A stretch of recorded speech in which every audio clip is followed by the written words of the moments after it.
Mari jemaat, sebelum kita bersama-sama membaca dan merenungkan sebagian dari firman Tuhan, kita berdoa terlebih dahulu untuk meminta pertolongan dari Allah Roh Kudus. Mari kita berdoa. Tuhan, kami bersyukur kalau pada hari ini Engkau masih memberikan kesempatan kepada setiap kami untuk bisa membaca dan merenungkan sebagian dari firman Tuhan. Di tengah-tengah suasana bulan Desember, yaitu memperingati hari kelahiran Tuhan Yesus, kami bersyukur kami boleh mengalami lawatan dan jaman Tuhan lewat kebenaran firman Tuhan. Biarlah di dalam suasana Natal ini kami boleh menemukan damai sejahtera, sukacita, kasih dan pengharapan Natal yang 2000 tahun yang lalu Tuhan sudah nyatakan melalui kehadiran anak-Mu yang rela menjadi manusia untuk datang ke dalam dunia ini ya Tuhan. Kami menyerahkan pemberitaan firman Tuhan pada hari ini ke dalam tangan Tuhan. Tuhan memberkati baik hamba-Mu yang menyampaikan firman Tuhan, maupun setiap kami yang mendengarkan, yang menyaksikan melalui penayangan media online ya Tuhan. Tuhan kiranya bekerja, memberikan anugerah dan belas kasihan kepada setiap kami. Terima kasih Bapa. Kami menyerahkan waktu ini ke dalam tangan Tuhan. Tuhan melawat dan Tuhan menjamah setiap kami. Hanya di dalam nama Tuhan Yesus Kristus kami serahkan doa ini. Amin. Hari ini kita akan merenungkan satu bagian firman Tuhan yang diambil dari Injil Yohanes pasal yang ketiga, ayat 14 sampai dengan ayat 18. Tema yang akan kita renungkan adalah because of his love, karena kasihnya. Mari, jemaat sekalian, kita membuka Alkitab kita, Injil Yohanes pasal yang ketiga, ayat 14 sampai dengan ayat yang ke-18, yang berbunyi demikian firman Tuhan. Dan sama seperti Musa meninggikan ular di padang gurun, demikian juga anak manusia harus ditinggikan, supaya setiap orang yang percaya kepadanya beroleh hidup yang kekal. Ayat 16, karena begitu besar kasih Allah akan dunia ini, sehingga ia telah mengaruniakan anaknya yang tunggal, supaya setiap orang yang percaya kepadanya tidak binasa, melainkan beroleh hidup yang kekal. Puji Tuhan. Sebab Allah mengutus anaknya ke dalam dunia, bukan untuk menghakimi dunia, melainkan untuk menyelamatkannya oleh Dia. Ayat 18, barang siapa percaya kepadanya, ia tidak akan dihukum. Barang siapa tidak percaya, ia telah berada di bawah hukum, sebab ia tidak percaya dalam nama Anak Tunggal Allah. Jemaat yang dikasihi oleh Tuhan Yesus Kristus, berbagailah orang yang mendengarkan firman Tuhan, yang percaya bahkan yang mengimani firman Tuhan di dalam kehidupan kita pribadi lepas pribadi. Dan saya mengharapkan Alkitabnya tetap dibuka, karena kita akan mempelajari bagian firman Tuhan pada hari ini. Saudara, saya ingin memulai khotbah saya dengan menampilkan sebuah lukisan yang dibuat oleh Holman Hunt. Lukisan ini adalah sebuah pengalaman rohani yang dia alami pada saat dia melakukan sebuah perjalanan rohani di dalam perjalanan dia di Israel untuk yang kedua kalinya. Nah, pada saat dia ada di sana, dia sungguh-sungguh memikirkan, merenungkan bagaimana kehidupan Kristus pada waktu dia dilahirkan, pada waktu dia melayani, pada waktu dia melakukan pekerjaan-pekerjaan di dalam pemberitaan firman Tuhan, bahkan puncaknya pada saat dia menderita dan mati di atas kayu salib. Dan saya percaya pada saat dia membuat lukisan ini, pasti ada inspirasi, pasti ada anugerah Tuhan, sehingga dia bisa membuat lukisan yang sangat indah. Nah saudara, lukisan yang dia buat itu, dia beri nama The Shadow of the Dead. Apa sih The Shadow of the Dead itu? Kalau saudara perhatikan di dalam lukisan ini, maka di situ Tuhan Yesus sebagai seorang tukang kayu, pada saat ada di bengkelnya, dia mengerjakan urusan-urusan yang berhubungan dengan pertukangan itu. Dan di situ ada Maria yang pas bersamaan bersama-sama dengan Tuhan Yesus. Nah, setelah dia menyelesaikan tugas-tugasnya, ternyata dia mengangkat tangannya keduanya. Dan pada saat dia mengangkat tangannya keduanya, Maria itu melihat bahwa bayangan dari Tuhan Yesus itu ada di tembok. Nah, pas di situ dikatakan semua peralatan-peralatan itu ternyata bisa berbentuk vertikal dan horizontal, itu diletakkan di sana. Nah, pada saat Tuhan Yesus mengangkat tangannya, bayangan itu dilihat oleh Maria itu, tangan kanan dan tangan kirinya itu ada di ujung yang vertikal itu. Sehingga membentuk sebuah salib. Maka tidak mengherankan ketika dia melihat dan membuat lukisan ini, dia mengatakan the shadow of the dead. Artinya apa? Artinya jelas, ketika Kristus datang ke dalam dunia, ada yang namanya bayang-bayang kematian. Karena misi dia itu jelas. Dia datang untuk menyerahkan hidupnya. Dia datang untuk memberikan hidupnya supaya setiap orang yang percaya, yang beriman kepada dia, biarpun masuk di dalam dosa, biarpun dikuasai oleh dosa, mereka ketika percaya kepada Kristus mendapatkan anugerah keselamatan yang Allah sediakan di dalam Tuhan Yesus Kristus. Nah, saudara, saya ingin mengajak kita untuk melihat napak tilas, the shadow of the dead. Apa sih itu napak tilas? Napak tilas itu adalah perjalanan yang kita runtut kembali tentang peristiwa-peristiwa yang bersangkut paut dengan firman Tuhan yang pernah disampaikan oleh malaikat yang kemudian dicatat di dalam Alkitab. Nah, ketika kita melihat napak tilas ini, kita akan melihat bagaimana the shadow of the dead itu sungguh-sungguh membayangi misi Allah pada saat lahir menjadi manusia. Dan apa yang dikatakan oleh malaikat baik kepada Maria, baik kepada Yusuf maupun kepada para gembala itu untuk menunjukkan kebenaran the shadow of the dead.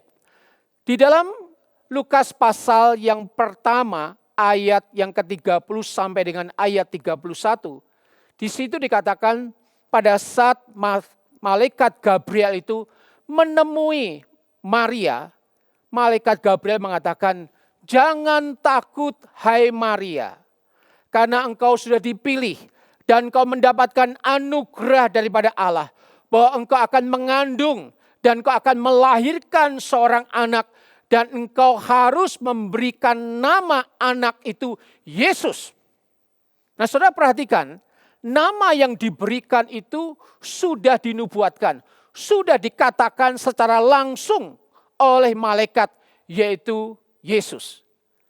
Nama Yesus itu diambil dari bahasa Ibrani yaitu Yosua, yang artinya adalah Allah penyelamat.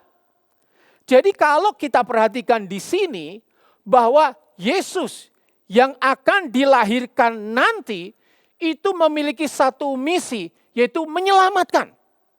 Menyelamatkan siapa? Menyelamatkan umat manusia. Dan penyelamatan itu lewat apa? Lewat pengorbanan yang Yesus akan lakukan pada saat ada di atas kayu salib. Kemudian ketika malaikat itu menemui Yusuf, maka dikatakan di dalam Matius pasal 1 ayat 21 dikatakan, "Yusuf, jangan takut, engkau mengambil Maria sebagai istrimu.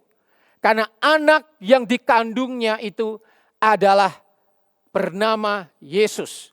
Dan dia akan menyelamatkan umatnya dari dosa." Nah, saudara perhatikan istilah menyelamatkan umatnya.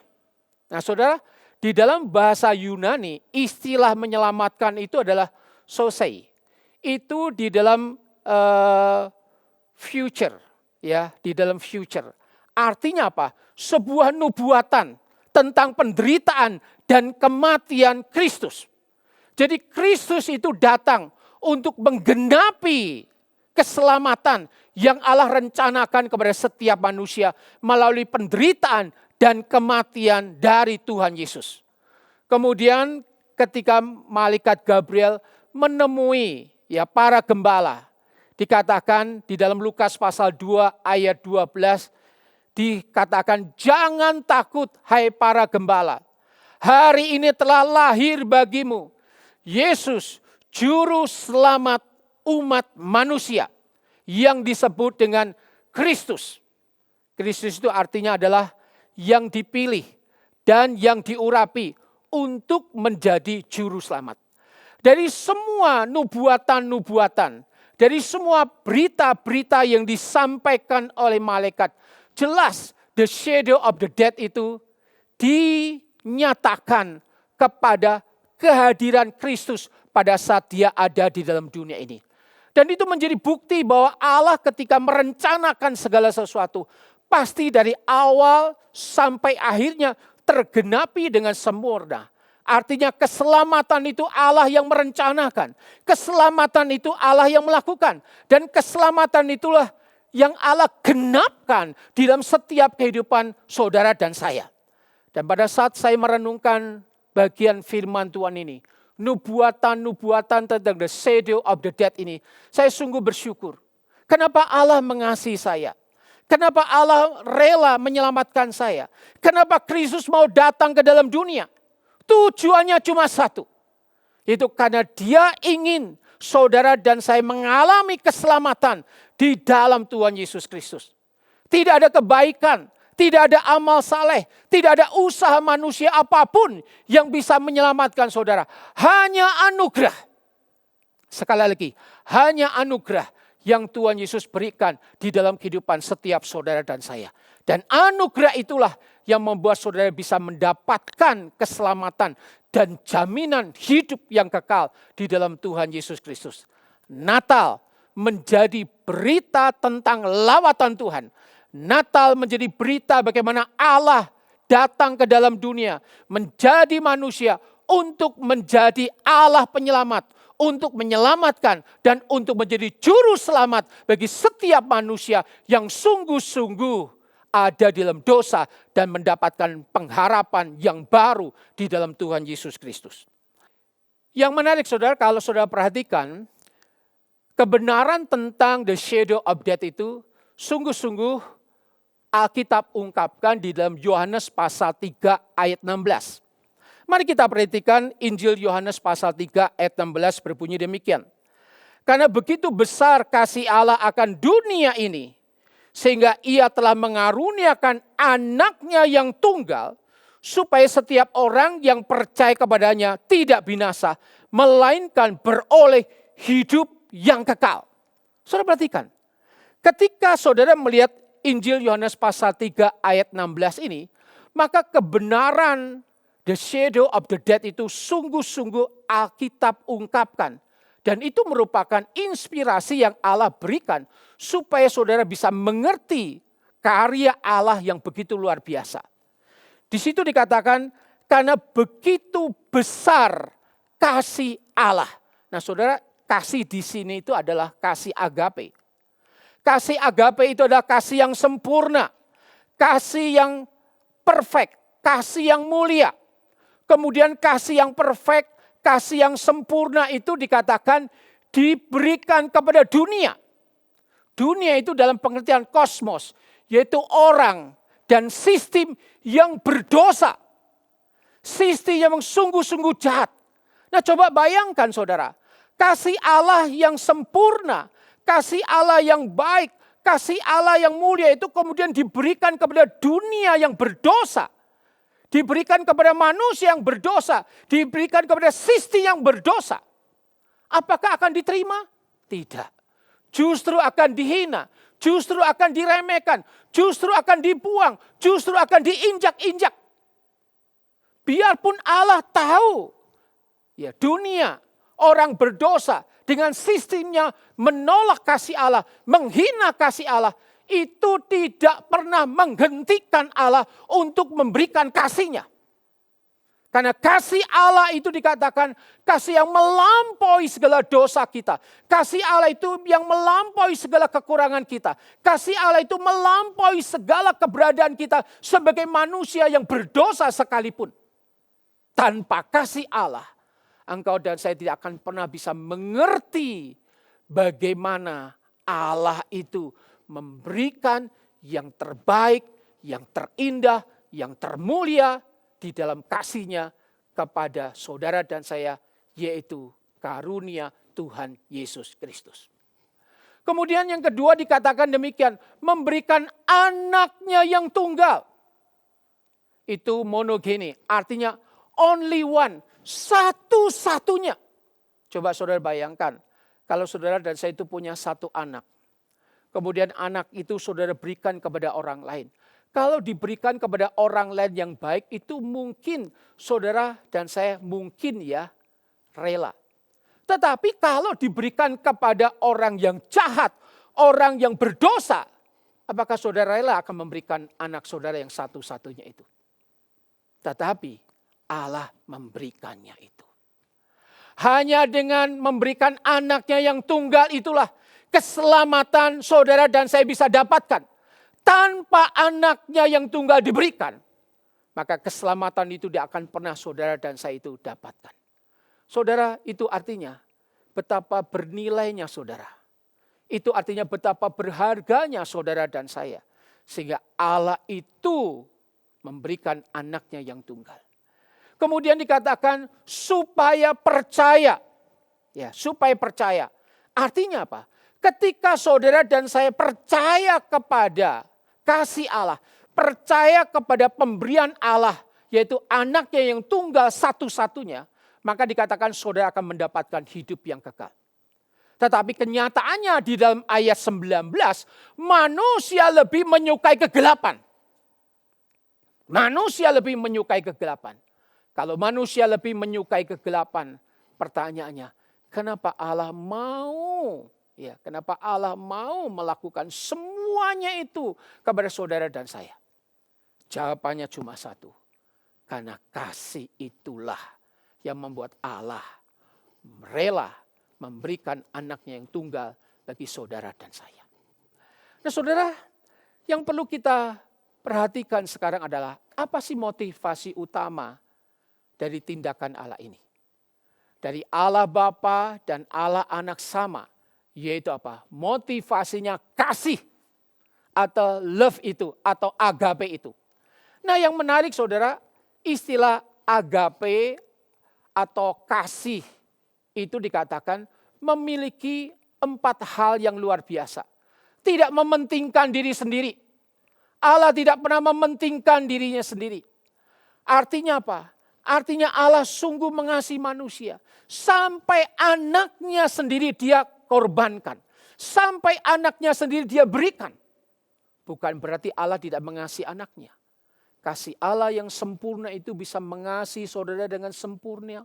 Bisa mengasihi anaknya dengan sempurna. Tetapi untuk menyelamatkan saudara. Untuk menebus saudara dan saya. Maka dia rela. Tidak mementingkan dirinya sendiri. Tidak mementingkan anaknya. Tetapi dia mementingkan saudara dan saya untuk bisa mendapatkan keselamatan. Yang kedua dikatakan mengorbankan. Artinya apa? Allah total memberikan semua yang dia miliki. Paulus pernah mengatakan, kalau anaknya saja diberikan, apalagi yang lain. Itu artinya pengorbanan Allah begitu besar untuk menyelamatkan saudara dan saya. Yang ketiga dikatakan tidak bersyarat. Kasih agape itu dikatakan kasih yang tidak bersyarat. Kasih agape itu adalah kasih yang tidak mementingkan diri sendiri. Kasih agape itu adalah kasih yang rela mengorbankan dirinya. Bahkan kasih agape itu tidak bersyarat. Artinya siapapun saudara. Apakah saudara orang terpelajar? Apakah saudara orang yang biasa? Apakah saudara orang Indonesia? Apakah saudara orang Chinese? Apakah saudara orang Batak? Kasih Allah itu diberikan tanpa syarat kepada setiap saudara dan saya. Bukan karena saudara lebih baik, bukan karena saudara lebih mampu, bukan karena saudara lebih hebat, tidak. Tapi semata-mata karena Allah mengasihi saudara. Dan ketika saudara beriman kepada Tuhan Yesus Kristus, maka disitulah saudara langsung mendapatkan jaminan keselamatan. Bahkan yang keempat dikatakan kasih agape itu adalah kasih yang paling tinggi. Artinya apa? Tidak ada kasih apapun yang ada di dalam dunia ini yang bisa menandingi kasih Allah. Dan kalau kasih agape sudah Allah berikan di dalam setiap kehidupan saudara dan saya, maka seharusnya saudara bersyukur. Bersyukur, Tuhan, kenapa Engkau mengasihi aku? Apa yang bisa saya berikan kepada Engkau ya Tuhan? Sebagai balasan yang bisa saya nyatakan kepada setiap pekerjaan Tuhan di dalam kehidupanku. Nah saudara, saya percaya ketika saudara dan saya itu sungguh-sungguh mengimani bagaimana kasih Tuhan itu begitu besar, maka saudara akan melihat ada 3M yang Allah kerjakan di dalam kehidupan setiap saudara dan saya. M yang pertama, Allah mengaruniakan. Mengaruniakan apa? Anaknya yang tunggal. Nah saudara, menarik sekali ya saudara. Ketika Allah mengaruniakan anaknya yang tunggal, itu berarti bersangkut paut dengan ekspresi kasih.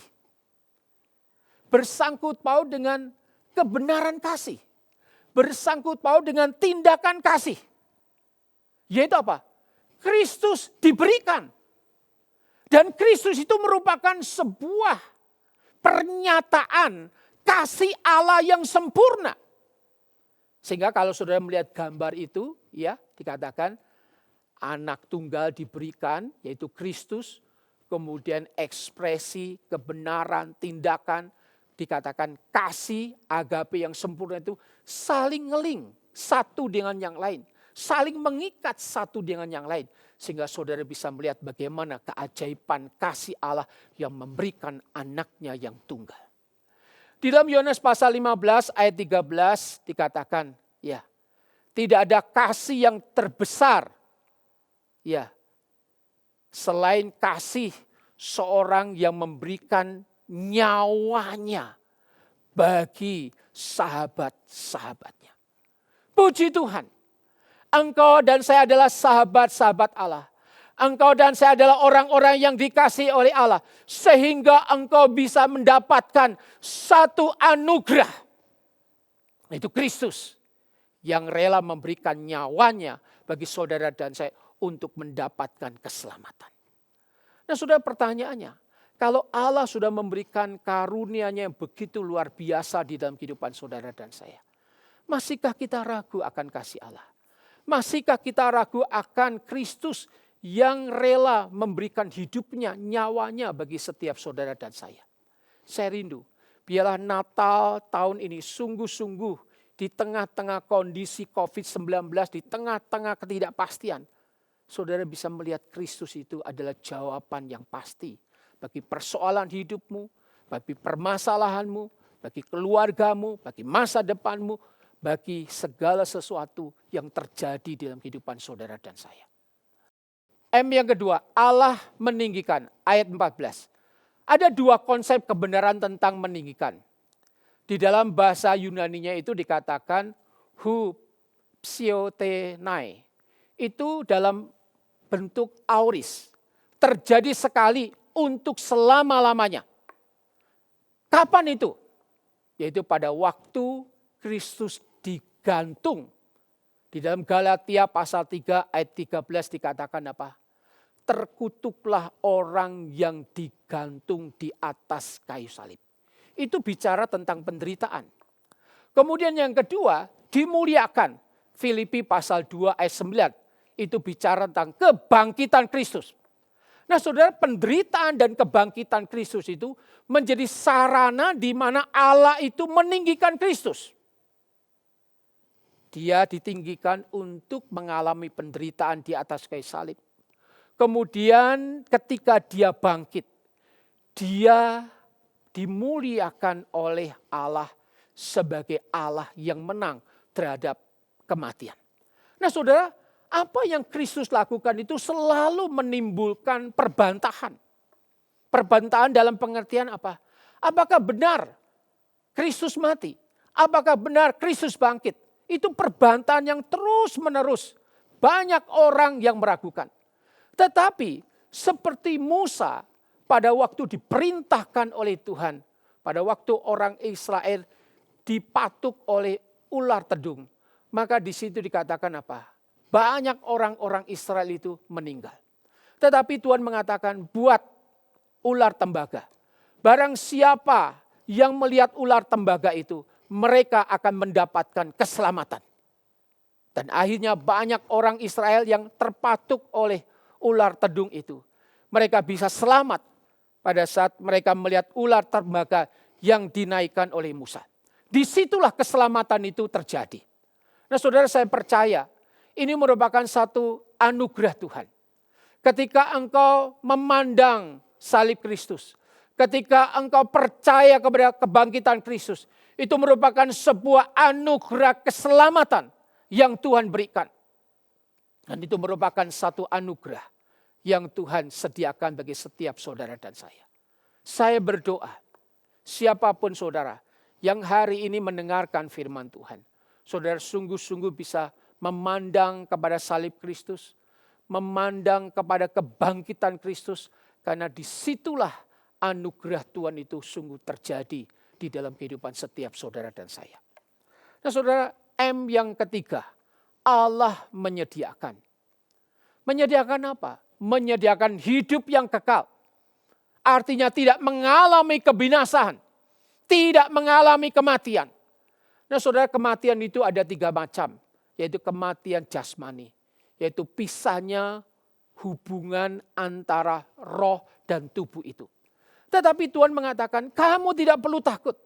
Ketika engkau percaya kepada Kristus, maka biarpun tubuhmu mati, nanti ketika aku datang, engkau akan dibangkitkan, engkau akan mendapatkan tubuh kebangkitan.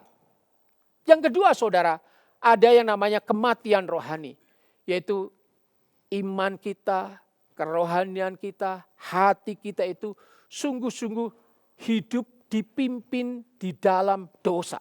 Sehingga segala perbuatan kita, segala pemikiran kita, segala tingkah laku kita dikatakan apa?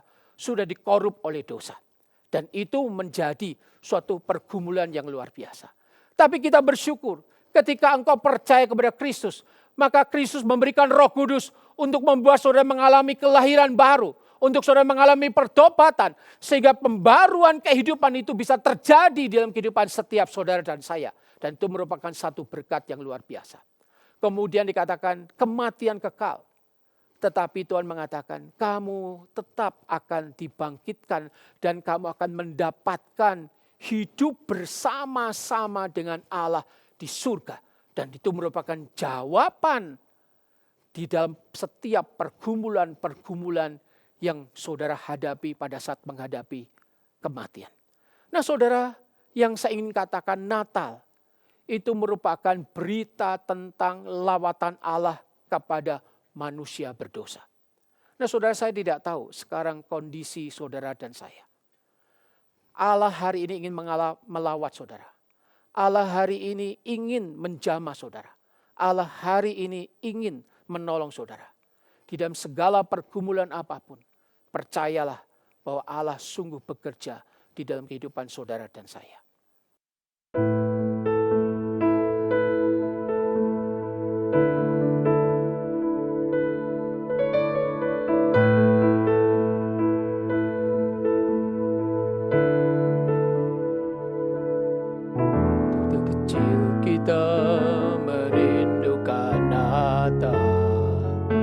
Hadiah yang indah dan menawan,